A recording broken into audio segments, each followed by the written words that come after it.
रामनगरी में उम्मीद तो भाजपा की एकतरफा जीत की थी, मगर इंडिया गठबंधन के प्रत्याशी व सपा नेता अवधेश प्रसाद कड़े मुकाबले में 50,000 मतों से जीत गए। नमस्कार, स्वागत है आप सभी का आपके अपने चैनल एनबीसी भारत पर। मैं हूं आपके साथ वेद प्रकाश मिश्रा। उम्मीद थी कि राम मंदिर की वजह से यहां इस बार बंपर वोटिंग होगी, लेकिन पिछले लोकसभा चुनाव की तुलना में अब की यहां 9% मतदान कम हुआ है। भाजपा न सिर्फ अयोध्या हारी, बल्कि अयोध्या मंडल की सभी सीटों से पार्टी का सफाया हो गया।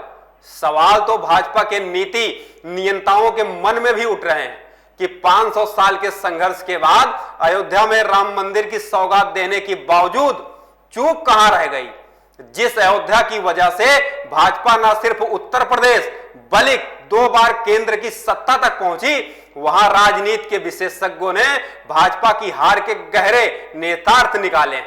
इसकी वजह बताई गई कि भाजपा के कैडर वाले स्थानीय मतदाताओं ने मतदान से दूरी बनाई।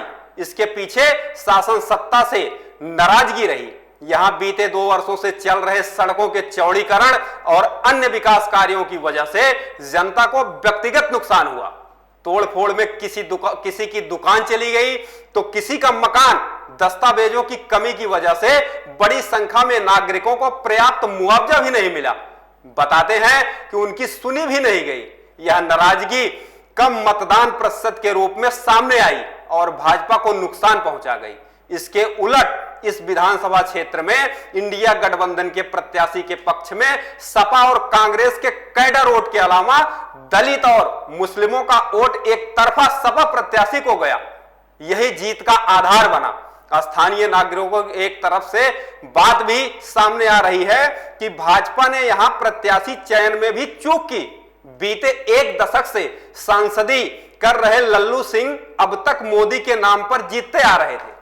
इतने लंबे समय तक सांसद रहने के बावजूद वह जनता के दिल में खुद की व्यक्तिगत छवि नहीं बना पाए। इस बार यहां की जनता किसी हाई प्रोफाइल नेता को अपने प्रत्याशी के तौर पर देखना चाहती थी।